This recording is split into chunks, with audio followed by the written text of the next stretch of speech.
नमस्ते दोस्तों, मैं विजय ठक्कर और आप सबका स्वागत करता हूं हमारे एक नए वीडियो में। अभी आज के वीडियो में मैं आप लोगों के साथ दो तीन ऐसे स्विंग ट्रेडिंग के सिंपल सेटअप आप लोगों के साथ शेयर करने वाला हूं जो आप लोगों को अभी ध्यान में रखने चाहिए। और ये वीडियो का मेन इंटेंशन ये है कि मैं आप लोगों को ये स्विंग ट्रेडिंग स्ट्रैटेजी का लॉजिक समझाऊं और उसके बाद एक एग्जाम्पल देके अभी तीन जो सेटअप बन रहे हैं वो भी आप लोगों को दिखा दूं। तो पहले हम लोग क्या करेंगे ना, ये वीडियो को दो तीन पार्ट में हम लोग कवर करेंगे। सबसे पहले मैं आप लोगों को एक एग्जाम्पल दिखाऊंगा और वो एग्जाम्पल के अंदर मैं बेसिकली आप लोगों को इसका लॉजिक समझाने की कोशिश कर रहा हूँ कि ये स्विंग ट्रेडिंग काम कैसे करती है। और ये स्विंग ट्रेडिंग को है ना मैं trend following swing trading strategy बोलता हूँ।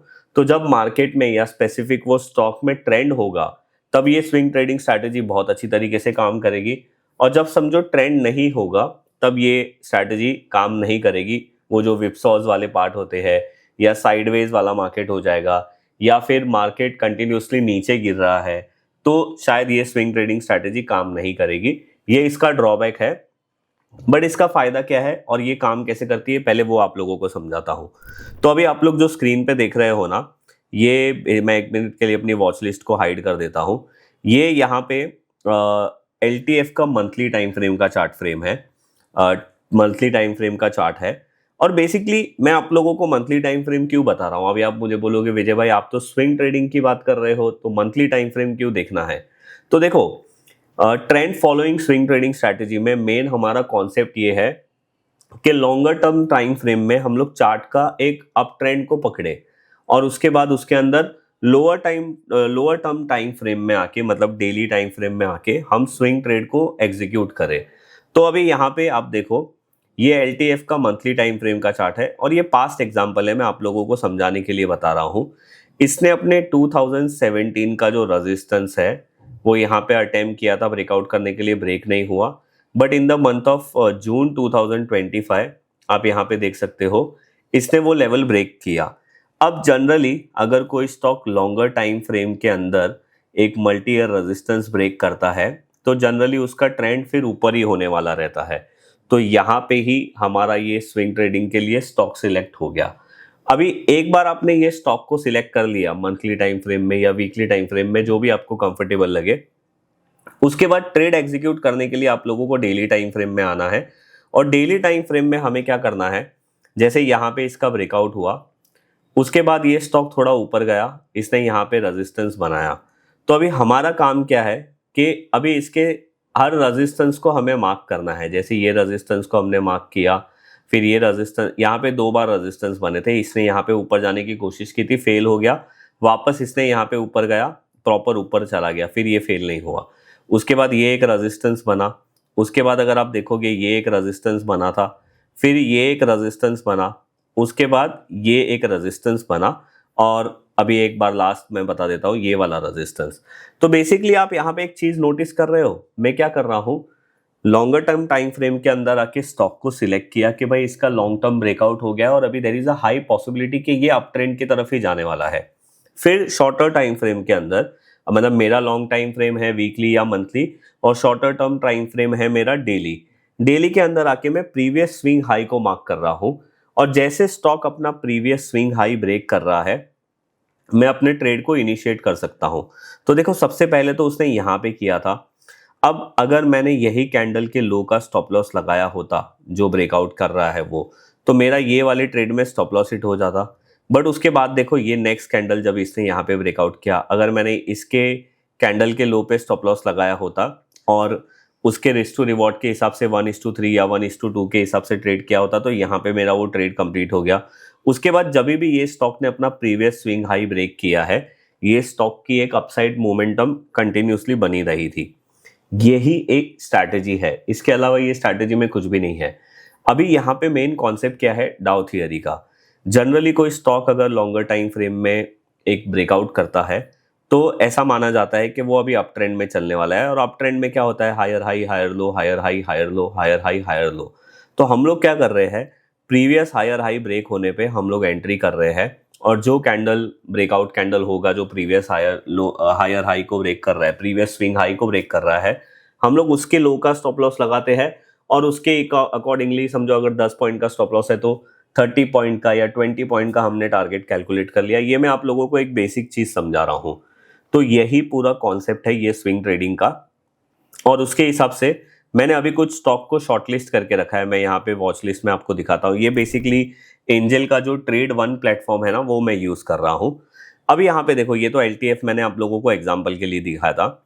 अभी यहाँ पे एक स्टॉक मैंने यहाँ पे ये नाम इंडिया का नाम इंडिया को रखा है मैंने। अब नाम इंडिया को देखो, मैं नाम इंडिया को हमने क्यों अपनी वॉच लिस्ट में रखा, उसके दो रीजन है। पहला रीजन तो ये है कि ये स्टॉक अभी अपने ऑल टाइम हाई पे ट्रेड कर रहा है और बहुत स्ट्रॉन्ग कर रहा है मतलब ट्रेड। अभी इसमें कोई previous multi year high breakout नहीं है ऐसा कप एंड हैंडल जैसा, पर मैंने इसको क्यों रखा है वो आपको मैं अभी समझाता हूं। अगर आप कैपिटल मार्केट का इंडेक्स देखोगे, अभी आप लोग जो चार्ट में देख रहे हो ना, ये वीकली टाइम फ्रेम में निफ्टी कैपिटल मार्केट का इंडेक्स का चार्ट है। तो आप देखो, वो इंडेक्स ने अभी रिसेंटली यहाँ पे एक जो हाई बनाया था, वो मल्टीपल हाईज थे, वो हाई को ब्रेक किया है। और अगर आप नॉर्मली कैंडलस्टिक को फॉलो करते हो तो आप तो समझ ही गए होगे कि ये दो कैंडल से उसने बहुत ही स्ट्रॉन्ग एक ब्रेकआउट किया है। तो अभी इसका मतलब क्या है कि ये जो इंडेक्स है कैपिटल मार्केट इंडेक्स, ये खुद अप ट्रेंड में है। मतलब मेरा जो ब्रह्मा विष्णु महेश का कॉन्सेप्ट है उसके हिसाब से अभी मार्केट भी ठीक है। वैसे इतना भी ठीक नहीं है, कंटिन्यूसली वॉर की न्यूज़ आती जा रही है, बट सेक्टर भी ठीक है निफ्टी कैपिटल मार्केट इंडेक्स का। और उसके अंदर हम लोग स्टॉक को देख रहे हैं, तो ये नाम इंडिया जो असेट मैनेजमेंट कंपनी है वो भी उसी सेक्टर के अंदर का है। तो there is a high possibility कि अगर इसका सेक्टर भी स्ट्रांग है तो उसके अंदर के स्टॉक्स भी अच्छे स्ट्रांग हो गए। तो मैंने देखो, एक तो मैंने चार्ट देख के भी इसको सिलेक्ट किया है, बट मैंने इसके सेक्टर को भी एक बार देख लिया, क्योंकि इसका सेक्टर स्ट्रांग है तो और पॉसिबिलिटी बढ़ेगी। तो ये मंथली टाइम फ्रेम में मैंने इसको सिलेक्ट कर लिया। उसके बाद डेली टाइम फ्रेम में आके, अभी मैंने आपको थोड़ी देर पहले क्या बोला था, मुझे अपने प्रीवियस हाई को मार्क करना है। तो इसका प्रीवियस हाई क्या है, 1064.50। तो जब भी ये स्टॉक, मतलब जिस दिन मैं ये वीडियो बना रहा हूँ 5 मई को, तो इसने ब्रेक नहीं किया था। अभी आप वीडियो देख रहे हो 6 मई की मॉर्निंग में, या फिर आप कब देख रहे हो मुझे पता नहीं है, बट समझो जब भी ये स्टॉक ने एक यहाँ पे फॉर एग्जांपल ये वाले रेजिस्टेंस को ब्रेक किया, तो मेरा काम क्या है, मुझे यहाँ पे अपने ट्रेड को इनिशिएट करना है। और मेरा स्टॉप लॉस रहेगा यही कैंडल का लो, और मैं जो भी मैं रिस्क ले रहा हूँ उसका 1:2 या 1:3 को मैं रिस्क रिवॉर्ड लगा के ये कर सकता हूँ। तो ये मेरा एक स्विंग ट्रेडिंग का पहला सेटअप है। उसके बाद दूसरा जो सेटअप है वो है एंजल वन का। अभी आप एंजल वन का चार्ट देखो, यहाँ पे एंजल वन ने अभी रिसेंटली, अगर आप देखोगे यहाँ पे ट्रेंड लाइन बनाते हो, तो लॉन्गर टर्म के चार्ट में, ये मंथली टाइम फ्रेम है, अगर आप वीकली टाइम फ्रेम देखोगे तो देखो लॉन्गर टर्म के चार्ट में इसने यहाँ पे ट्रेंड लाइन ब्रेक किया है। और अगेन इसमें भी अभी रिसेंटली बहुत ही एक स्ट्रॉन्ग अपमूव आई थी कुछ हफ्तों पहले। तो अब मैंने क्या किया, बड़े टाइम फ्रेम में आके स्टॉक को सिलेक्ट कर लिया। अब छोटे टाइम फ्रेम में जाके अभी मैं क्या करूँगा, इसका जो रिसेंट स्विंग हाई है उसको मार्क कर दूंगा ये लेवल को। तो जब भी ये 330 के ऊपर जाएगा तो मेरा इसमें एक स्विंग ट्रेड एक्टिवेट हो जाएगा। तो ये हमारा दूसरा एक ट्रेड है। और तीसरा जो एक मेरा सेटअप है वो ये है अदानी पोर्ट का। अब अगेन दो स्टॉक्स मैंने वो सिलेक्ट किए हैं जिसका इंडेक्स भी बहुत स्ट्रांग है। एक स्टॉक मैंने वो सिलेक्ट किया है जिसका ग्रुप बहुत स्ट्रांग है। मतलब अगर आप अभी अदानी के स्टॉक देखोगे तो अदानी के स्टॉक्स में अभी अदानी ग्रुप्स में बहुत अच्छी तेजी है। पर देखो, मैंने ये स्टॉक को ऐसे ही नहीं सिलेक्ट किया है। मैंने आप लोगों को जो LTF का स्टार्टिंग में एग्जाम्पल बताया था ना, वैसा कुछ यहाँ पे भी हो रहा है। अगर आप वीकली टाइम फ्रेम का चार्ट देखोगे तो ये ब्रेकआउट इतना बड़ा नहीं है, बट जून 2024 में इसने अपना हाई बनाया था। रिसेंटली इसने अपने हाई को ब्रेक किया है। मतलब ये अभी एक एक नई टेरिटरी में ट्रेड कर रहा है। तो ये मेरे लिए बहुत अच्छा है। तो मतलब बड़े टाइम फ्रेम में ये चीज़ तो क्लियर हो गई कि ये स्टॉक स्ट्रांग है।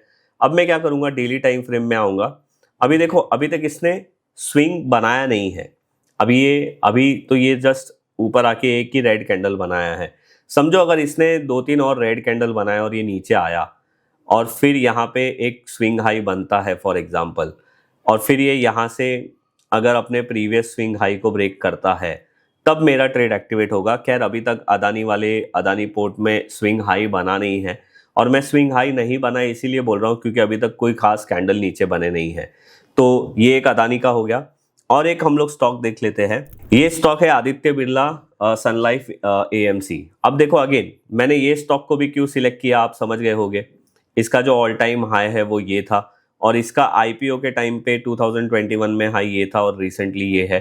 तो अगर आप यहाँ पे एक ऐसी भी ट्रेंड लाइन बनाते हो तो आप एक चीज नोटिस करोगे कि अभी ये अपने वो ट्रेंड लाइन को भी ब्रेक किया और इसने अभी तक का अपना हाईएस्ट हाई ब्रेक कर दिया है। तो बेसिकली अभी ये स्टॉक में मंथली टाइम फ्रेम पे और वीकली टाइम फ्रेम पे आपने ये समझ लिया कि लॉन्गर टर्म के टाइम फ्रेम में ये स्टॉक स्ट्रांग है, ऊपर से ये सेक्टर भी अभी स्ट्रांग है। मैं क्या करूंगा, डेली टाइम फ्रेम में आऊंगा और सिंपली इसका जो नियरेस्ट स्विंग हाई है उसको मार्क कर दूंगा, तो वो बनता है 1099.30। अब सिंपल सी बात है, यहाँ पे भी मेरा सिंपल सेम ही रूल है, जब भी ये लेवल ब्रेक होता है और ये कैंडल का जो भी लो होगा वो मेरा स्टॉप लॉस होगा और उसके हिसाब से रिस्क टू रिवॉर्ड के हिसाब से मैं अपना ट्रेड ले सकता हूँ। तो ये है वो स्ट्रैटेजी।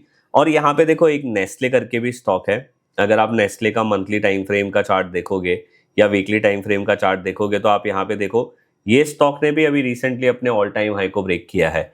बट मैं नेस्ले को सिलेक्ट नहीं करूंगा, उसका रीजन ये है कि अभी FMCG सेक्टर का अगर आप इंडेक्स देखोगे ना तो वो इतना ऑल टाइम हाई पे नहीं चल रहा है compare to capital market index का। पर वैसे स्टॉक का भी अगर आप देखोगे, नेस्ले स्टॉक हमारी सारी कंडीशन तो फुलफिल कर रहा है, बट मैंने आपको ये जानबूझ के इसलिए बताया कि आप लोगों को समझ पड़े कि स्टॉक सिलेक्शन में सेक्टर कितना इंपॉर्टेंट रोल प्ले करता है। वैसे अगर आप यहाँ पे देखोगे ना तो यहाँ पे नेस्ले के बाजू में एक छोटा सा आपको स्टार मार्क दिखेगा। ये बेसिकली क्या है ना, यहाँ पे जो एंजल वन का ये ट्रेड वन प्लेटफॉर्म है उसमें एक ऑप्शन है, यहाँ पे आपको ट्रेड सिग्नल ऑटोमेटिकली मिलते हैं, जिसमें भी मतलब जो भी स्टॉक में ट्रेड सिग्नल जनरेट हुए हैं ना, यहाँ पे एक छोटा सा स्टार मार्क हो जाता है। अगर आप उसको क्लिक करोगे तो आपको यहाँ पे दिखेगा कि भाई ये आपको बताता है कि बेसिकली नेस्ले में क्या क्या कैंडल स्टिक के हिसाब से सिग्नल आए हैं। तो जैसे यहाँ पे लिखा है 15 मिनट में इसमें डोजी बना है, यहाँ पे लिखा है कि न्यूट्रल है, फिर पियर्सिंग लाइन बना है 15 मिनट में, बट ये 6 घंटे पहले का बना था। उसके बाद बेरिश एंगल फ्यू है। पर अगर आपको और एक्सप्लोर करना है तो आप यहाँ पे देखो एक्सप्लोर अदर ट्रेडिंग सिग्नल करके देखोगे तो यहाँ पे बहुत सारे स्टॉक में जो भी बनता है, इवन चार्ट पैटर्न भी आपको यहाँ पे दिखेगा। तो ये एक फीचर ऑलरेडी इसके अंदर है, अगर आपको यूज़ करना है तो आप यूज़ कर सकते हो। मुझे वैसे दिखा तो मैंने आप लोगों के साथ शेयर किया। तो बस यही हमारा है। मैंने आपको बताया कि भाई कैपिटल मार्केट इंडेक्स मुझे अभी स्ट्रांग लग रहा है, तो मैंने क्या किया, नाम इंडिया हो गया, एंजल वन हो गया, आदित्य बिरला सन लाइफ AMC हो गया, ये मैंने अपने स्विंग ट्रेडिंग के वॉच लिस्ट में रखा है। उसके बाद मैंने आपको अदानी पोर्ट का एक एग्जांपल बताया, आपको मैंने नेस्ले का भी एक एग्जांपल बताया, बट मैंने आपको ये भी बताया कि मैंने नेस्ले को अपनी स्विंग ट्रेडिंग की वॉच लिस्ट में क्यों नहीं रखा है और ये बाकी वाले स्टॉक को क्यों रखा है। इवन मैंने आप लोगों को ये स्विंग ट्रेडिंग का जो बेसिक लॉजिक है, ये स्विंग ट्रेडिंग के पीछे का एग्जैक्ट लॉजिक क्या है, ये स्विंग ट्रेडिंग कभी काम करती है कभी काम नहीं करती है, वो भी मैंने आप लोगों को समझा दिया।